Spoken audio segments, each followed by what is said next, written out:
여러분 안녕하십니까. 강명도TV 자유조선을 시작하겠습니다. 북한이 지금 심상치 않습니다, 여러분. 제가 30일 날에도 여러분들께 방송을 보내드렸지만 지금 북한은 새 벽두부터 미사일 발사, 12월 31일 마지막 날까지도 단거리 미사일, 북한에서는 대구용 방사포라고 하죠. 대형 다연장 로켓입니다.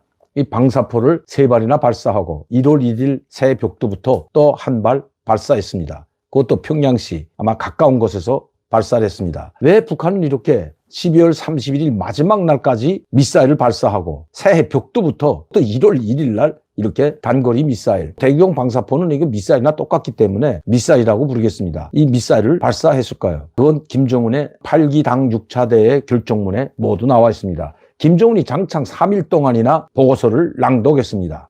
아침부터 저녁까지 김정은이 참석한 건 아니고 3일이라고 해도 26일 첫째 개막식 날 참석해서 약 30분 연설을 하고 사라지고 다음 날도 개막식 보고서를 계속 낭독한 것으로 북한 언론은 보도하고 있습니다. 그것이 1시간인지 30분인지는 모르지만 그렇게 긴 분량인 것 같지는 않습니다. 김정은이 한 30분에서 1시간가량 보고서를 읽고 나면 그 나머지 사람들이 의정을 가지고 토론을 벌이기 때문에 3일 동안 연이어 했지만 그러니까 26, 27, 28일째 되는 날 보고서 낭독을 끝마치고 그리고 2차 조직 문제 5가지 의정에 대한 그 토론과 이 결정 보고서를 낼 때까지 약 장창 6일간 동안 당 전원회의를 했습니다. 이 김정은의 보고서에 그대로 다 나와 있습니다. 여러분들도 언론 뉴스를 통해서 아시겠지만 김정은은 이번 보고서에서 우리 남북 관계 그리고 대미 정책 어떻게 갈 것인지도 구체적으로 이야기를 하고 있습니다. 9월 8일이죠. 최고인민회의에서 했던 연설 그것이 아마 고반 이번 당정회의 보고서에도 그렇게 밝혀질 것이라고 예측을 했는데 그대로 나왔습니다. 강대강 정면 대결입니다. 전쟁에는 전쟁으로, 핵전쟁에는 핵전쟁으로, 즉 전면 전쟁에는 전면 전쟁으로 맞서고 핵에는 핵으로 맞서겠다는 것이 그 집약적으로 보면 그렇습니다. 그러나 이 핵전쟁, 핵에는 핵으로 맞서겠다는 이것도 그냥 맞서겠다는 것이 아니라 지금까지 만들어 놓은 그 핵보다 더 많은 핵무기를 중대시키겠다고 했습니다. 기하급수적으로 누린다는 말도 빼놓지 않았습니다. 왜 김정은은 이렇게 국비사항이라고 할 수 있는 비밀에 붙여도 될 이야기들을 계속해서 지금 늘어놓고 있습니다. 심지어 12월 31일 당정위원회 8기 전원회의가 끝나고 오후에는 당정위원회 본부 총사, 그 당정위원회 8기 6차 전원회에 참석했던 모든 그 참가자들을 다 모아놓고 실지 인민군 부대들에게 김정은에게 올린, 즉 군수공업부문 노동자들이 김정은에게 충성의 선물로 올린 대형 방사포 30문이 아니라 30차량입니다. 이 30차량을 실전 부대에 김정은이 인계하는 그런 행사까지 김정은이 직접 참석하고 넘겨주는 것을 조선중앙TV 그리고 노동신문에 하나같이 모두 다 공개했는데 왜 이렇게 이런 대구용 방사포 30차량이면 올려놓은 그 한 차량의 발사대를 6기의 발사대를 올려놓았습니다. 그러면 한 차량에 이 6기의 발사대를 실었다면 30차량이면 3, 6, 18, 180문입니다.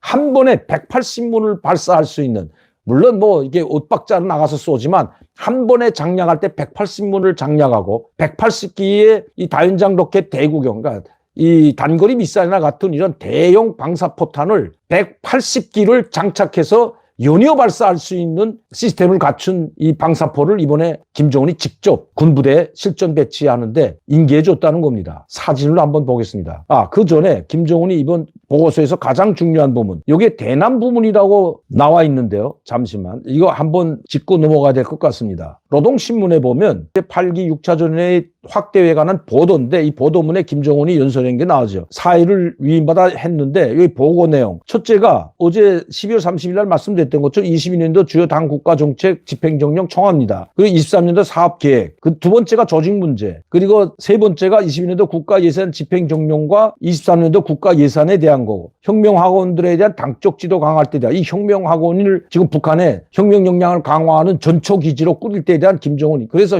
망경대 혁명학원과 강관석 혁명학원을 두 번이나 김정은이 연이어 찾았죠. 북한의 핵심 대어로 핵심 역량 간부로 키우기 위한 근데 집중하기 위해서 이 혁명학원들에 대한 당적 지도를 강화할 때 대한 것을 직접 당 8기 6차 전원의 안건으로 제기했다는 것은 이게 상당히 의미 있는 거죠. 새 세대들을 육성하겠다는 김정은의 강력한 진념이 있다는 겁니다. 제가 말씀드렸죠. 김정은은 지금 강력한 지지 세력이 없기 때문에 지금 자라나는 세대를, 소년단원들을 비롯한 이 혁명학원 세대들을 자기의 강력한 지지 세력으로 만들려고 지금 모든 것을 집중하고 있다는 겁니다. 그리고 새 시대 당 건설 5대 노선, 앞으로 어떻게 당 건설을 해나가는지, 그러니까 당 정책 방향에 대한 5대 방침을 다시 제시했습니다. 이렇게 5가지 의정에 대한 건데 여기서 제일 중요한 것이 조직 문제입니다. 이 조직 문제하고 국가 예산 집행 보다도 혁명학원들에 대한 당적 지도 강화. 저는 이게 2가지를 가장 중요한 문제로 봤습니다. 김정은이가 이번에 8기 6차 전원회의 때 뭘 이야기하려고 했는지 여기에 나와 있다는 거죠. 그리고 김정은은 여기 이렇게 이야기합니다. 북남 관계의 현상화, 대남 정책을 어떻게 할지에 분명히 박아놓았습니다. 이렇게 북남 관계 현 상황이라고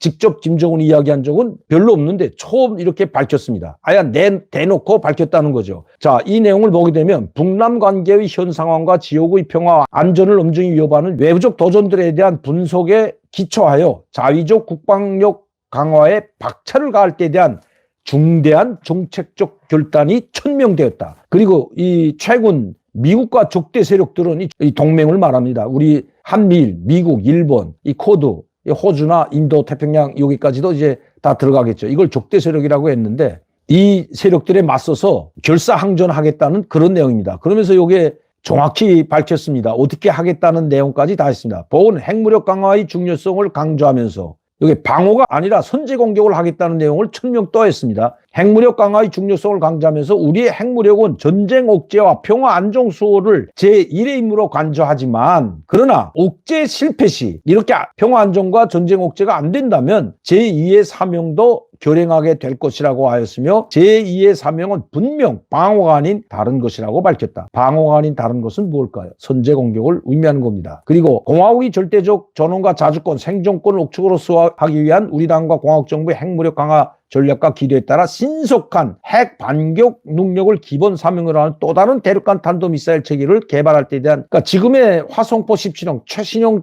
대륙간 탄도미사일인데 또 다른 대륙간 탄도미사일 체계라는 건 과연 뭘까요? 바로 고체 연료를 사용한 대륙간 탄도미사일을 염두에 두고 있습니다. 그러니까 고체 연료 엔진 시험이 끝났기 때문에 이제 고체 연료를 장착한 대륙간 탄도미사일, 즉 14,000, 15,000km 이상 나가는 그 대륙간 탄도미사일 체계를 개발해서 순식간에 연료를 주입하지 않고 갱도의 밖에서 나오자마자 미국이나 한국이나 일본으로 쏠 수 있는 그런 미사일 체계를 가지겠다는 겁니다. 이건 북한에서 들어온 소식도 마찬가지입니다. 이 대륙간 탄도미사일 체계란 도대체 어떤 걸까? 왜? 최신형 화성포 17형이라는 대륙간 탄도미사일을 발사하고 성공했다고 선포한 지가 언제인데 또 다른 대륙간 탄도미사일 체계를 개발할 때에 대한 과업이 제시됐다. 이건 뭘까요? 북한 소식에 의하면 이것은 바로 고체 연료 엔진을 사용한 대륙간 탄도미사일, 즉 미국 본토를 겨냥한 그 시스템을 개발하겠다는 겁니다.